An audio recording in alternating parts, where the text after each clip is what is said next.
Have you ever felt like you're at the end of your rope? Like you've given everything you have, and there's just nothing left? You look around, and all you see is emptiness, debt, and the threat of losing everything you hold dear. Today, we're diving into a powerful story about a woman who was in that exact spot. A story that shows us how hope can ignite even in the darkest of times. This is the story of the widow's oil, found in 2 Kings, chapter 4. Our story begins with a cry for help. A woman, the widow of one of the sons of the prophets, comes to the prophet Elisha. Her voice is filled with desperation. She says, "Your servant my husband is dead, and you know that your servant feared the Lord. But now a creditor has come to take my 2 boys as his slaves." Let's pause and really feel the weight of this moment. This isn't just a story about financial hardship. This is a story about a mother's worst nightmare. Her husband, a man who had dedicated his life to serving God, is gone. Now, not only is she grieving, but she's also facing crushing debt. And the consequence of this debt is horrific. Her 2 sons are about to be taken into slavery. In that culture, this was a very real and legal consequence. She's on the verge of losing her entire family, the last precious pieces of her husband. She's utterly alone, powerless, and desperate. She turns to Elisha, the man of God, as her last resort, and Elisha's response is so important. He doesn't dismiss her. He doesn't offer empty platitudes. He asks a simple, direct question. "How can I help you? Tell me, what do you have in your house?" Think about that question. What do you have? The woman's answer is almost heartbreaking.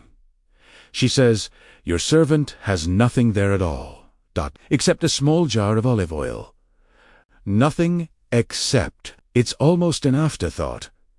A single, small jar of oil. In her eyes, it's practically worthless. It's insignificant compared to the mountain of debt she faces. It's the last remnant of her former life, a symbol of just how little she has left. How could this tiny bit of oil possibly solve her massive problem? But Elisha sees something different. He sees potential where she sees emptiness. He sees a seed of a miracle where she sees the dregs of her pantry. This is where faith enters the picture.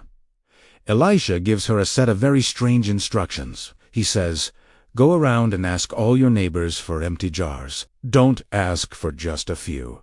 Imagine this scene. This grieving, desperate woman has to go door to door, asking her neighbors for their empty containers. It must have been humbling, maybe even embarrassing. She's not asking for food or money, but for empty jars. What must her neighbors have thought?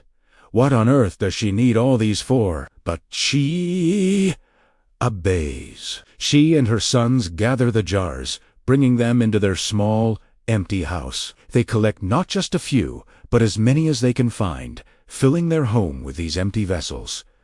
Now comes the next step in Elisha's plan. He tells her, "Then go inside and shut the door behind you and your sons. Pour oil from your jar into all the other jars, and as each is filled, put it to one side.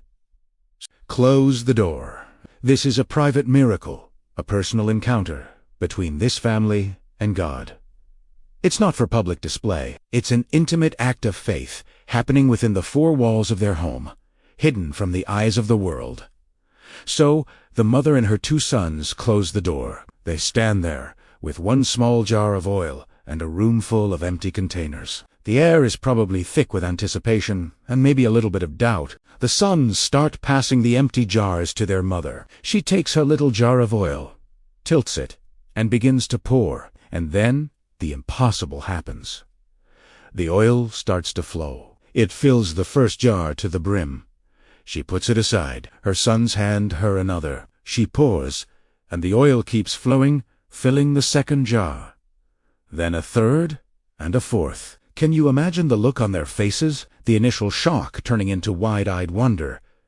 Then 2 tears of joy. The sound in that room would have been just the gentle glugging of oil, a sound of hope, a sound of provision. The little jar that should have been empty after the first pour just keeps giving. It's a river of gold flowing from a source that should have run dry. They fill every single jar they had collected, jar after jar. The miracle continues.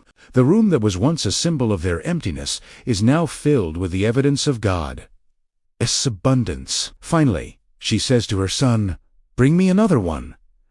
But her son replies, "There isn't a jar left." And the Bible tells us, at that very moment, the oil stopped flowing. The flow of oil was limited only by the number of empty jars they had prepared. The provision was directly proportional to their obedience and their expectation. God was ready to give, and He filled every single space they made available for Him. They had gathered many jars, and they received a great miracle. The woman, her heart surely overflowing with gratitude, goes back to Elisha to tell him what happened. She came to him in desperation, and now she returns with a testimony of a miracle. Elisha gives her the final instructions. "Go, sell the oil and pay your debts. You and your sons can live on the rest." This wasn't just a magic trick. This was a practical, life-altering solution. God didn't just give her enough to get by.